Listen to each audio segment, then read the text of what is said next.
말씀이 있으시면 예. 세부 진술하시겠습니까? 예. 지금 뭐 사건이 많이 있고 변호인들도 뭐 여러 사건을 준비하다 보니까 변호인과 그 접견 과정에서 뭐 이런 그 제 사건에 관해서 좀 나눌 기회가 거의 없었습니다. 그래서 저도 그냥 그 주말에 몇 가지 메모한 거를 좀 말씀드리겠습니다. 순차적으로 말씀드리겠습니다.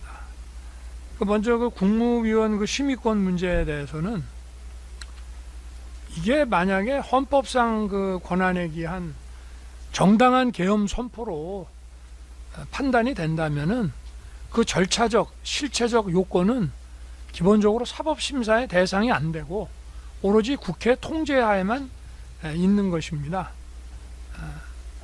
그런데 만약에 이게 지금 그 내란 사건 뭐 1심 판결처럼 계엄 선포가 국헌문란 목적의 폭동의 일환이다 라고 판시를 한다면은 그 계엄 선포의 전제가 되는 국무회의도 뭐 범죄의 전제 내지 그 준비 과정이라고 봐야 되는데 어떤 쪽으로 보든지 간에 과연 이게 뭐 전원 소집을 안 했니 가지고 이게 뭐 직권남용이 되냐 안 되냐를 따진다는 것이 좀 납득하기 어려운 그런 부분이 있다는 말씀을 좀 드리고요. 그리고 이제 그 뭐 1심부터 뭐 수사 과정에서부터 쭉 얘기를 했지만 이게 만약에 전원 소집을 하는 그 정식의 국무회의라고 하면 이게 언론에 알려지고 좀 많은 사람들이 동요하게 되고 하면 감당하기 어려운 치안 수요가 생겨서 계엄은 저희가 국민들한테 알리기 위해서 지금 나라가 이렇게 지금 위태로운 상태가 됐다고 알리기 위해서 선포하지만 치안 수요는 최소화시켜서 투입되는 군경의 숫자를 최소화시키는 것이 안전사고를 막고 국민 보호에 맞다는 그런 대통령으로서의 판단 때문에 이렇게 한 것인데 이런 것을 과연 어떤 권한의 남용이라고 아무리 뭐 제가 이게 몸이 구속이 돼 있고 하지만 이렇게 판단을 하는 것이 과연 맞는지 좀 여러 가지 그 검토를 재판부에 부탁을 드리겠습니다.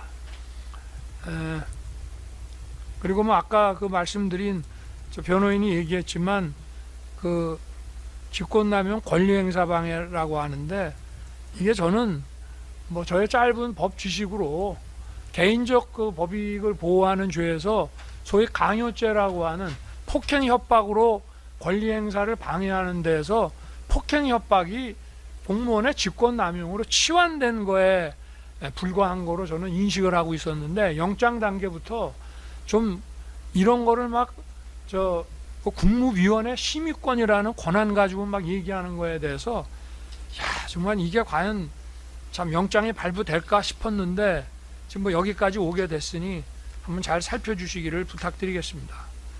그리고 이제 그 비화폰 문제에 관해서는 저는 비화폰에 대해서 아는 게 없습니다. 그래서 경호처에다가 뭐 이래라 저래라 지시를 하고 할 입장이 되지를 못합니다. 다만 12월 7일 그 뉴스를 봤는지 누가 전화를 해서 홍장원이 휴대폰 통화 내역을 전부 언론에 노출시키고 했다고 하니 제가 저 김성훈 차장이 과거에 그 무슨 통신 출신이라고 해서 물어본 겁니다.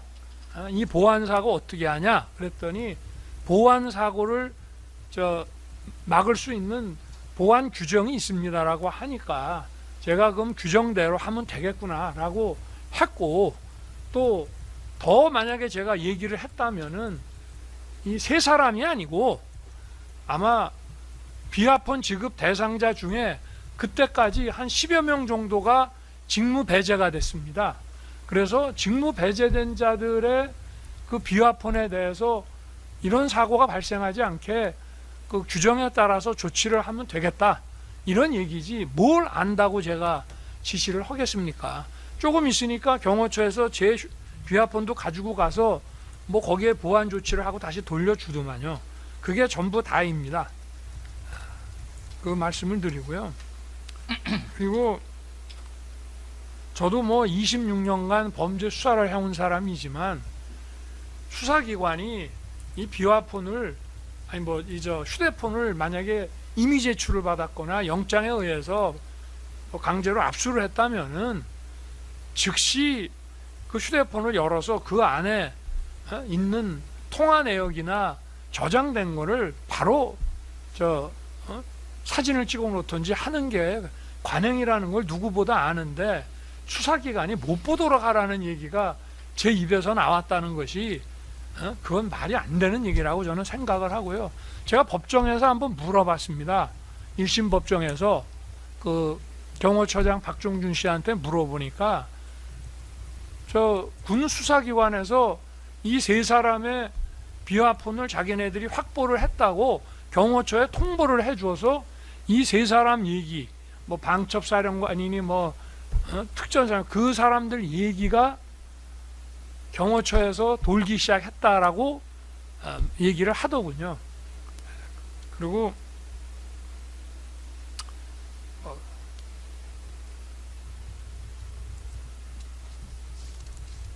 뭐 나중에 안 얘기지만 저 수사기관에 군 수사기관에 자기들 비화폰을 제출하면서 다들 지우곤 했다고 하더라고요. 다. 그리고 어차피 그 서버에 저장된 게 나중에 다 돼가지고 저한테는 오히려 재판에서 좀 유리한 자료로 그게 현출이 됐습니다. 그 점을 좀 말씀을 드리고요. 그리고 세 번째는 그 외신 대변인 피지에 대해서는 이게 뭐 재판에서 많이 다퉈졌고요. 어쨌든 국민의힘의 90명은 아예 국회에 갈 생각 자체를 안 했고 계엄 선포 후 2시간 반 만에 신속하게 210명 중에 190명의 의원이 국회 본회의장에 가서 해제 의결을 했습니다. 이거를 만약에 대통령이나 군이나 치안 당국이 이거를 막으려고 그랬으면 우리나라 공권력으로 왜 못 막았겠습니까? 그러니까 이게 뭐 막으려고 했는데 못 막고 뭐 시민들의 뭐 의해서 이게 말도 안 되는 얘기고요. 그리고 대변인은 기본적으로 소속기관에 그 입장을 전달하는 사람이지 자기가 뭐 실체 진실을 다 파악해서 하는 건 아니고 그 진실이라는 것도 보는 각도에 따라 차이가 날 수 있기 때문에 이거는 1심 법정에서도 그 입장을 전달한다는 얘기가 나오니까 특검에서도 여기와 관련된 증거를 전부 철회해 버리더군요. 이미 자기들도 이거는 기소가 잘못됐다는 걸 인정하고 증거를 다 철회해 버렸습니다. 근데 여기 와서 또 이런 얘기를 합니다. 그리고 이제 강의부가 작성했다는 이 문건은요, 이거는 제가 작년 2월에 헌법재판소에서 헌재 재판관님들이 부서에 대해서 조금 오해를 하고 계시는 게 있어서 제가 부서에 대해서 설명을 해드리면서 이 국방장관, 총리, 그 다음에 대통령이 순차적으로 하는 이 부서가 이번 경우에는 기한자가 이걸 사전에 알면 보안이 노출될 수 있고 또 치안 수요가 발생할 수 있기 때문에 그거를 줄이기 위해서 보안 유지가 필요해서 사전 부서를 할 수가 없었습니다라는 말씀을 드리면서 이 문서의 존재가 드러났습니다. 그래서 이거를 사전에 적법하게 부서를 했다는 거로 현출하고 위작을 하기 위해서 허위 공문서를 작성했다는 거는 이거는 도대체 뭘 근거로 이런 얘기를 하는 건지 저는 이건 정말 황당할 따름입니다. 그리고 이게 이 문서라고 하는 것이 기본적으로 국방장관이 소속되어 있는 국방부에서 문서 기한을 해서 총리, 대통령 이렇게 순차적으로 올라오는 것이 부서지, 이게 부서라고 한다면은, 부서라는 공문서라고 한다면 국방부에서 해서 올라와야지, 아니 대통령 부속실에서 작성한다는 거는 이거는 도대체가 부서라는 공문서로서의 작성 권한도 없는 것이고, 아예 이런 거를 대한민국에 이런 공문서는 존재하지 않습니다. 그 말씀을 좀 드리고 싶고요. 아마 충분히 얘기가 변호인들이 의견서에 기재했을 것으로 봅니다. 그리고 이 체포 방해에 대해서 말씀을 드리면은, 체포를 방해한다는 생각은 저나 경호처나 가지고 있지 않았습니다. 저도 그랬습니다. 아니, 내가 광화문에, 경호원들하고 광화문에 나가 있다가 저 체포영장 가지고 체포당하면 그건 방법이 없다. 그러나 경호처장이나 경호관들 다 과거에 청와대에 근무했고, 경호처장도 과거에 박근혜 대통령 시절에 청와대 경호처 차장 출신이고, 저 역시도 검사 시절에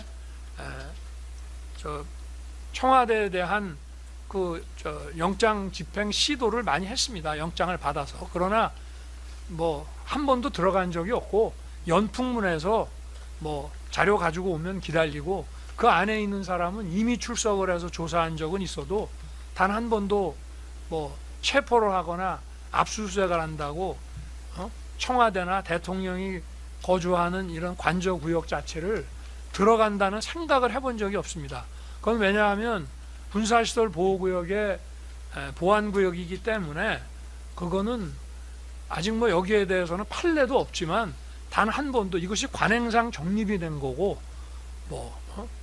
그래서 경호처장도 당연히 알고 있고, 우리 경호관들도 당연히 상식적으로 알고 있는 것이기 때문에 거기에 입각해서 일을 한 것입니다. 그리고 저는 먼저 이 공수처의 그 내란죄 수사권 문제에 대해서 상식선에서 좀 말씀드리고 싶습니다. 공수처라고 하는 것은 공직비리수사처입니다. 소위 말하는 공직자의 부정부패를 수사하는 곳이고요. 이 내란이라고 하는 것은 부정부패 사건이 아닙니다. 그래서 이런 내란을 공수처가 수사한다는 것은 공수처를 설치할 때부터 아예 상정이 안 된 그 얘기라고 할 수 있습니다.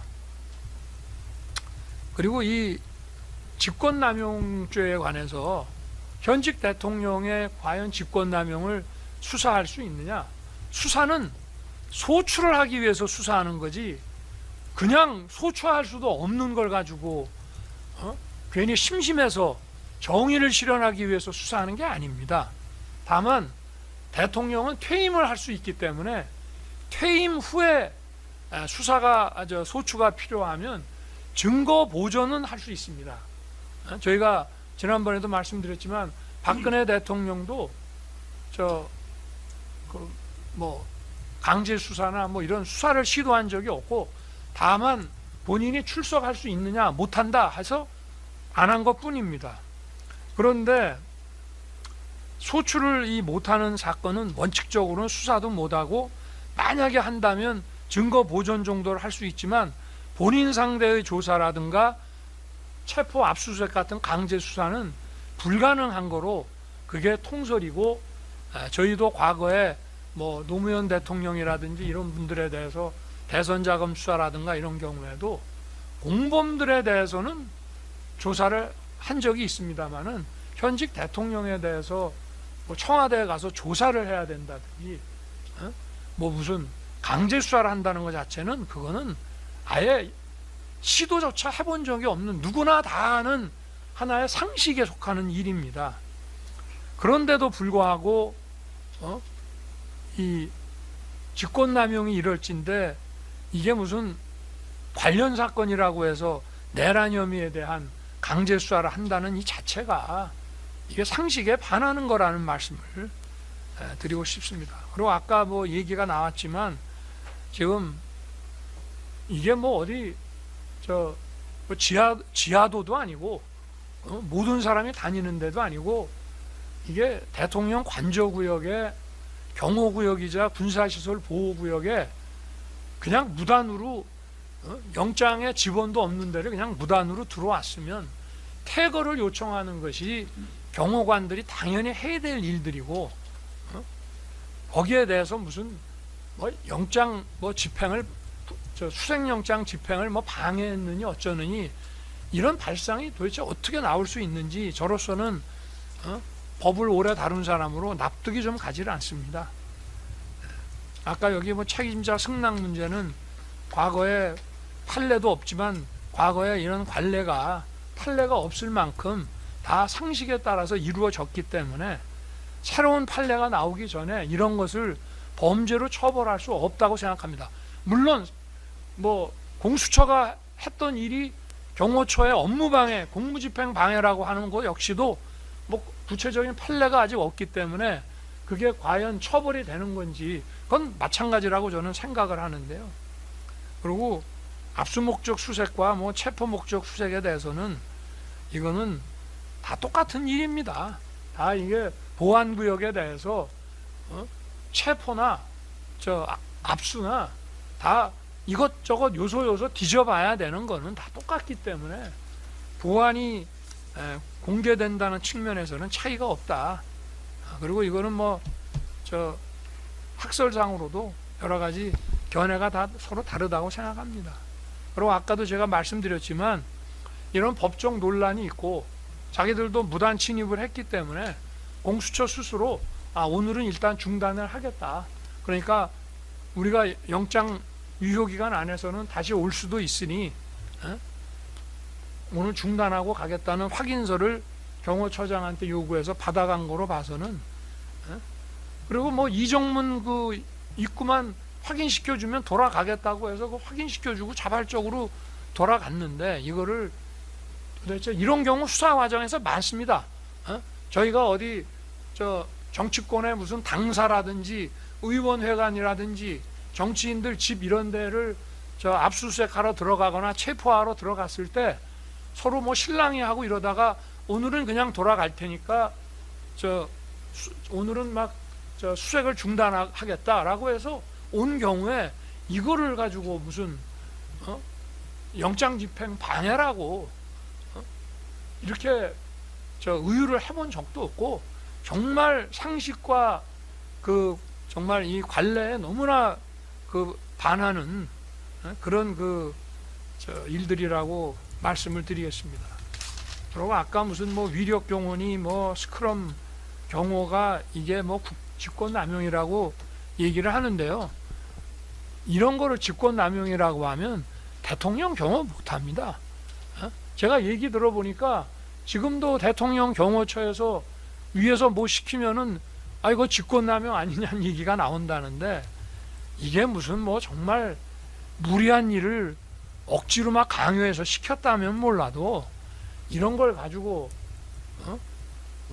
직권남용이라고 하고 더구나 직무정지된 대통령이 경호처장이나 차장의 이런 직권남용의 공범이라고 또 의유를 하는 것 자체가 아무리 이렇게 제가 정치적으로 저를 정말 뭐 이렇게 올가미를 씌우려고 한다 해도 이렇게까지 기소하고 이런 것까지 재판받게 하는 게 좀 상식에 맞는가 싶습니다. 제가 무슨 뭐 거액의 정치자금 받은 것도 아니고 이런 거는 좀 너무 상식에 반하는 게 아니냐 하는 말씀을 좀 드리고 싶고요.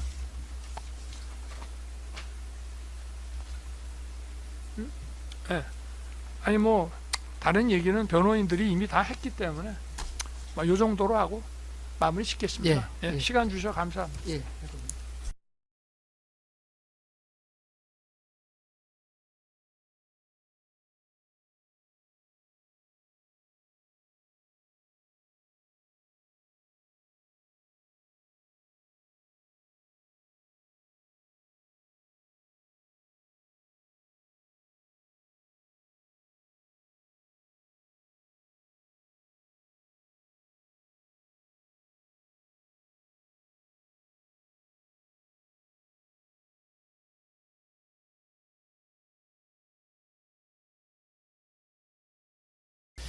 예.